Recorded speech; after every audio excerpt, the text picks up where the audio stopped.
I think we mothers are an ambitious lot and obsessed with perfectionism. I used to be one too.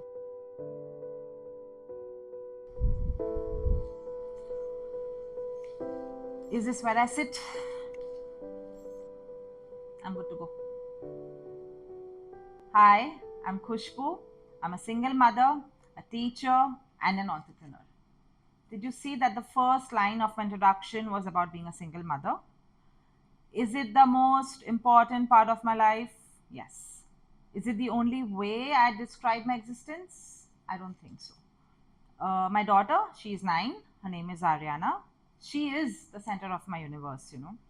But every once in a while, I'd like to remind myself that I'm also the center of my universe. Because being a parent often feels like an unpaid full time job. Um, Single mother, on the other hand, feels like I'm constantly running on a treadmill, wearing roller skates without even knowing how to skate. As a single mother, if there's one thing I'd like to emphasize on, it's about choosing yourself, saving yourself, loving yourself first and foremost, and then over and over again. Because everything and everyone else can just wait, right? Because the minute you talk about single mothers, you're talking about sacrifices. Even when you talk about just mothers, you're only talking about sacrifices. I want to know who's sacrificing for them or on behalf of them. um, I feel that so much is spoken about self care, self love, but when you are riling and spiraling with mother's guilt, self care, even if that means putting body butter before you go to bed, just seems like a very far fetched idea. So I think the minute you put yourself first, your needs first, the world will look at you differently. They will look at you as you're selfish. And I feel it is rightly so because we've been conditioned that way. We have been taught to eat later, let the kids eat, let your spouses eat, let your parents eat, let the family eat, and then you sit to eat. A lot of that has changed, I will say that, but it's just decades of unlearning that needs to happen, right? Self love is also very commercialized, I feel. People say go to a spa, go to a salon, and self care is done. I will not say that that does not come under the category of self care, it does.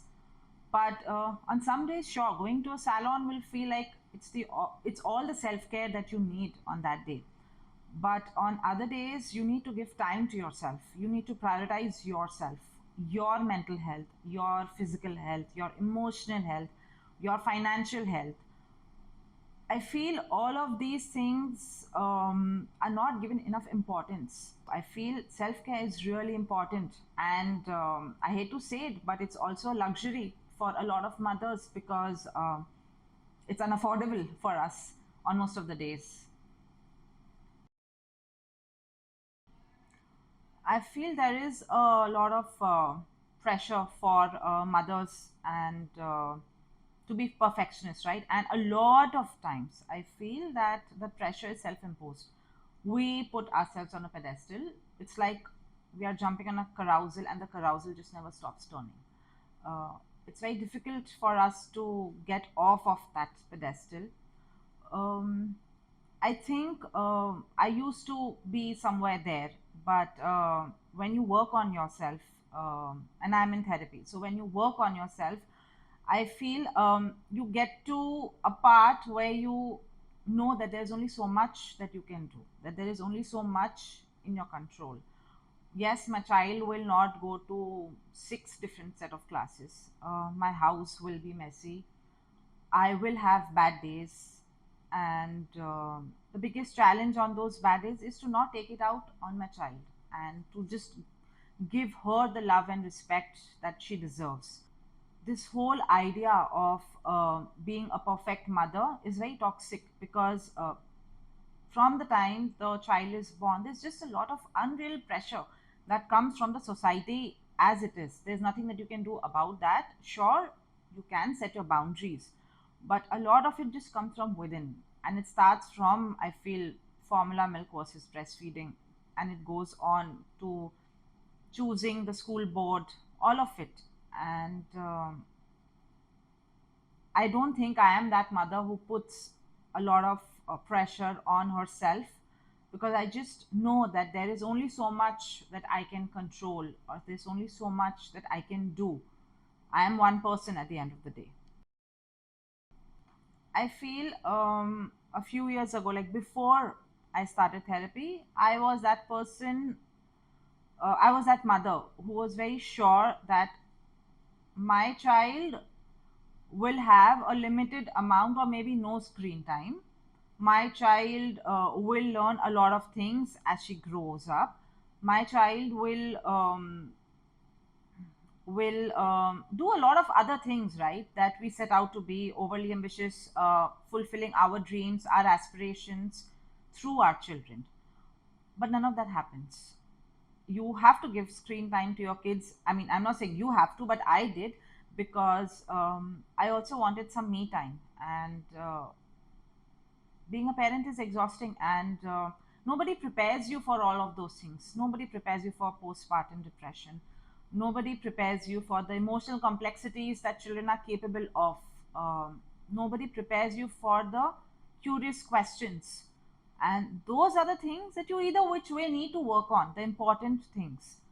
But if I let things that my house is not absolutely clean and there are guests coming over and my child doesn't know Spanish from the age of 7, she doesn't know the world capitals from the age of 5, in the scheme of larger things, none of this matters. Keeping my child happy is my number one priority, and the only way I can do that is if I'm happy, if I'm fulfilled. um, that has been my learning through therapy, that I need to put myself first, set harder boundaries with the world, set harder boundaries with family, also initiate drawing that boundary with your child, because that whole notion of my child is the reason of my existence is where it all begins, because the child never asked you to make them their existence. You chose to do that, so that is on you. How do you navigate through that? And these are very hard learnings, because kids look us at as only parents and not as individuals. And I feel that is one thing that I've been able to crack, is that I have taught my daughter to look at me as an individual and not just as a mother. So those things are important to me, not my child knowing the state capitals from the age of 5.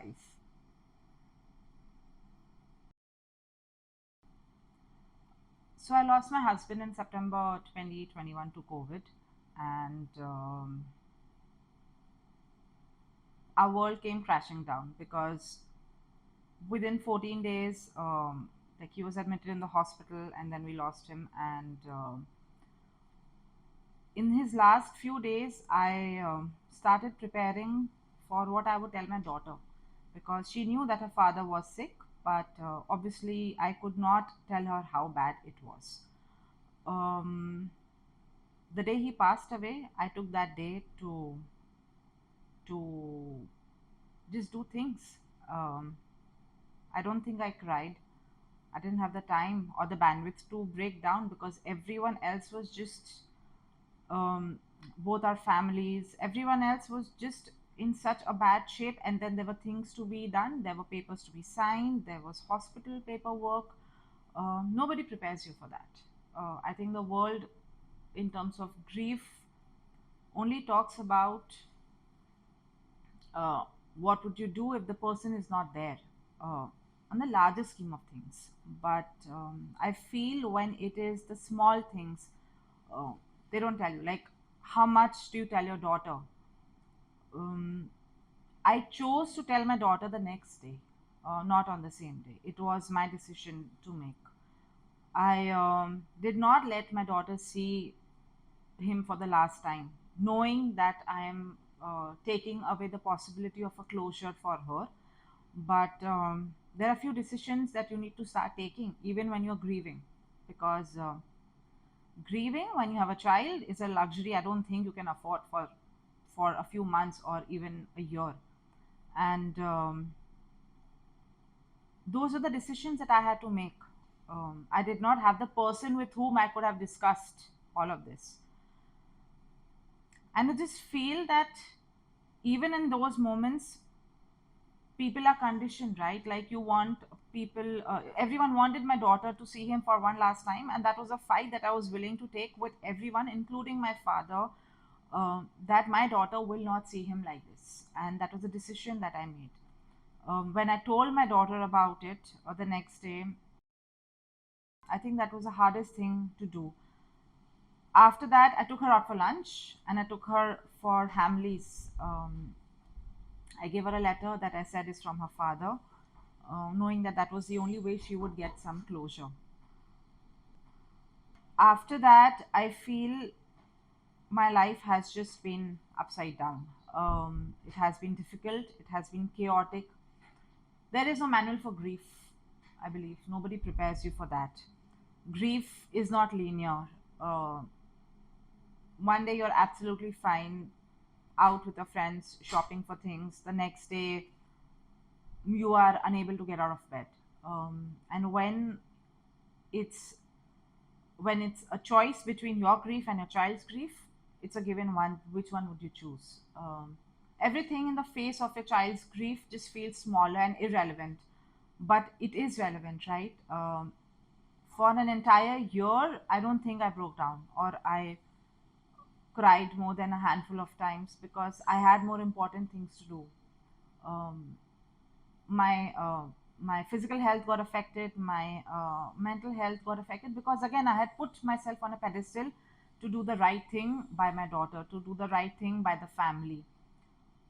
I'd have my superhero cape at all times. If you woke me up at 5 a.m. in the middle of the night and asked me to handle a crisis, I would do it with my eyes closed. If you'd ask me what was my plan for a Sunday afternoon, to chill, and I wouldn't know how to answer that. I stretched myself to a point where I couldn't anymore, and my health started suffering. My emotional health started suffering. I think all of last year has just gone between doctors, hospitals, and all of those because I did not prioritize my physical health. Not because I did not want, but I thought I had to look after something else, which was my family's grief and not mine. So I think my only saving grace has been therapy. I mean, I cannot emphasize enough on therapy, especially when you're going through something like this. That was one place where I could be vulnerable. That was one place where I did not have to think about someone else needs to take care of me. Because when you've lost your husband, the world looks at you differently. You are looked at someone who is fragile, who is vulnerable. You're looked at someone who needs sympathy and empathy and pats on her back. Sure, it helps. It makes me feel nice that I am doing the right thing because I feel I grieved very differently. But what about what comes after that? Because people have come with you, they have grieved, they have patted your back, and then they've gone living their life. My life doesn't stop there; it's only beginning.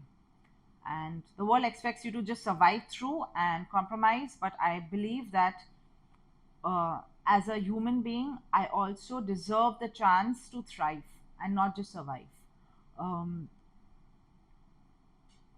I think I was out and about celebrating our Diwali and Christmas and wearing the color red. And oh my God, I can't tell you how difficult was that choice for me. But I made it anyway because I knew that back home there was someone looking up to me. There were people who were looking up to me.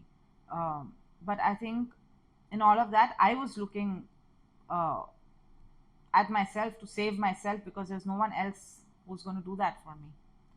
So yeah, my relationship with grief has been very, very complex, and I don't think I would even have it any other way because it's made me the person who I am today. I mean, uh, I do give myself the chance and the space to be happy now, which I did not earlier. And I have come a very, very long way from September 2021 to today.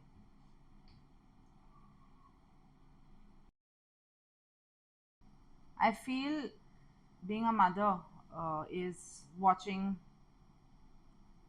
your heart just out there running, doing hanging upside down on swings and doing all kinds of weird things, knowing that there's only so much that you can do to protect them. If I could, I'd just bubble wrap my daughter everywhere, bubble wrap her emotions, gatekeep everything wrong that could happen.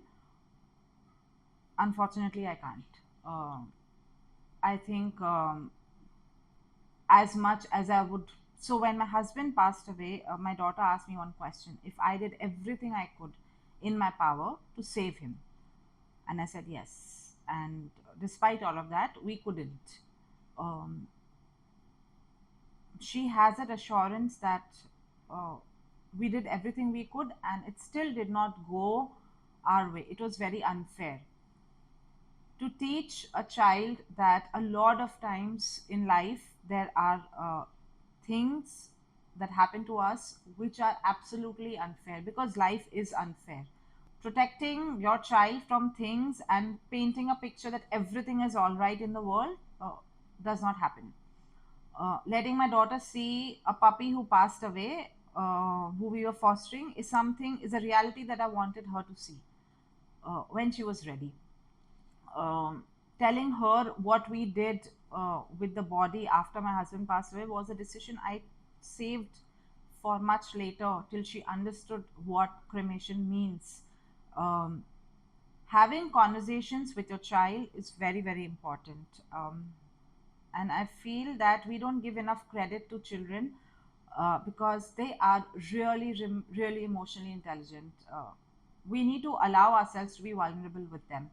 I have been very vulnerable with my daughter. There was a time when I told her that I want you to know that uh, you can cry in front of me. Like, she could cry in front of me and I would be able to take it. And she said, Mama, I hope you know that you can also cry in front of me without getting scared that I cannot take it. I can take it too. Uh, because I'm your daughter, I have the same courage as you do. And I've never looked back from that moment, because every single time I've been vulnerable, she's been there like a rock. And every time she has been vulnerable, I have been there. I think as adults, if we showed the same amount of respect to our children as we did to our peers, they would be better parents, better human beings. Because if you leveled up with them, you won't be disappointed.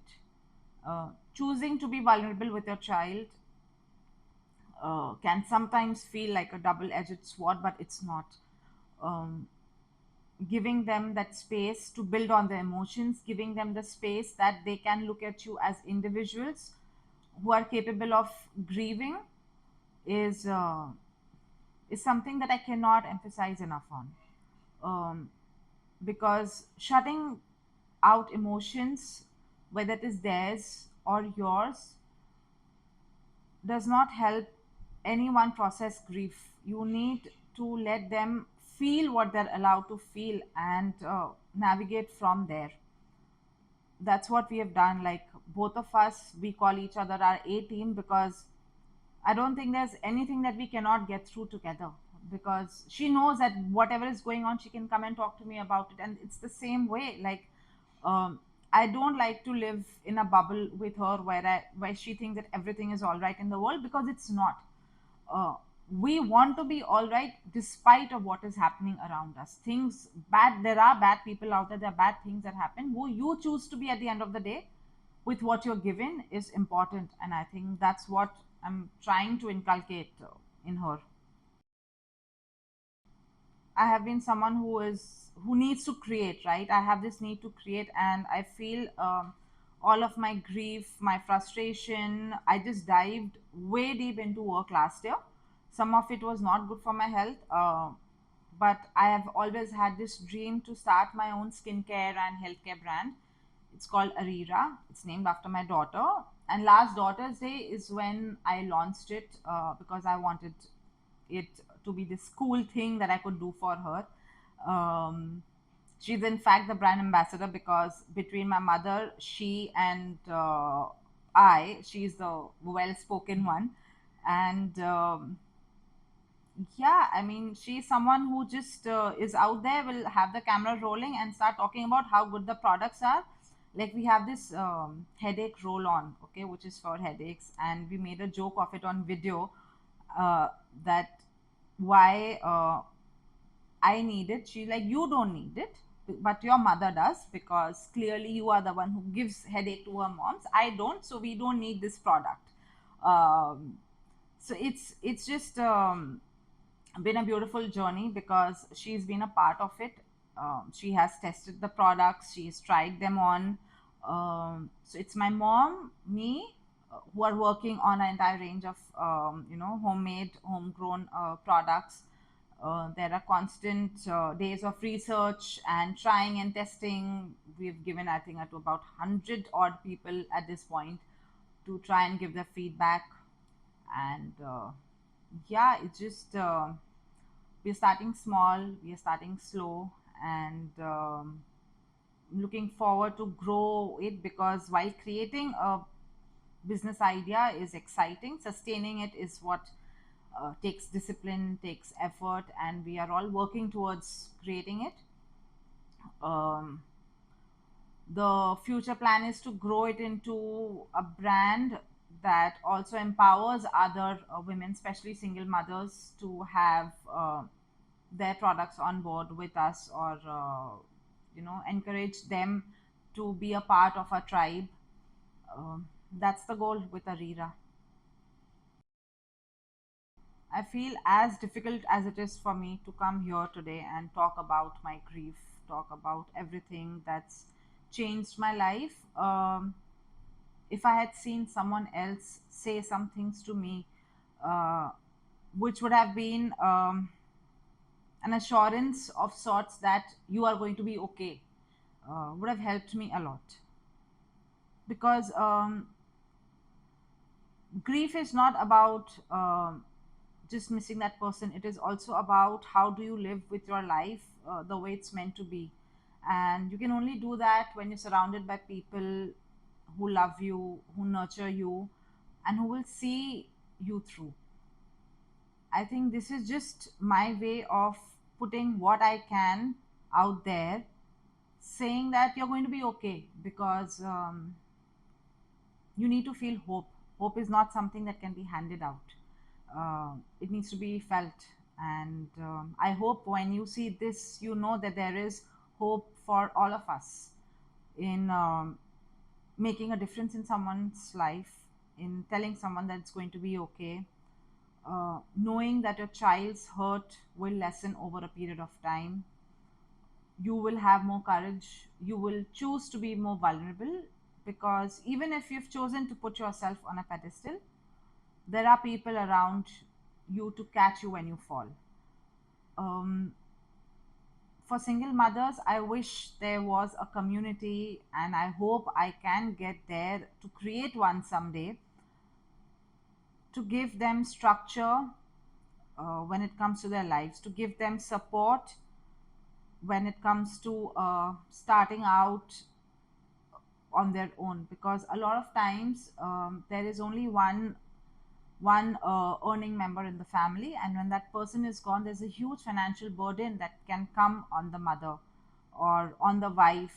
So I just feel that if there are more structures out there which enable them, which empower them, the world will be a kinder place for them. Because words and intent can only get you this far. There needs to be, there is a very dire need for systems, for communities, for single mothers, right from their financial health, their emotional health, their physical health, their sexual health, their the dating life. There's so many things, right? And I feel if we could create an ecosystem of that sorts, which allows them to uh, just build their life from scratch, like it has been my vision to create something like that for them, and I hope that I get to that place one day, because while I had uh, an amazing support system back at home, uh, not everyone has that. So if I can do that to someone, why not? If this video out there motivates even one mother, that and she knows that there is hope, there is a life out there for them to live, which is different from the life that they are leading right now, my job is done. I don't expect things to turn around immediately. It takes time, but if I can be a part of that change even for half a second, I feel I found my calling. Okay, that's it from me.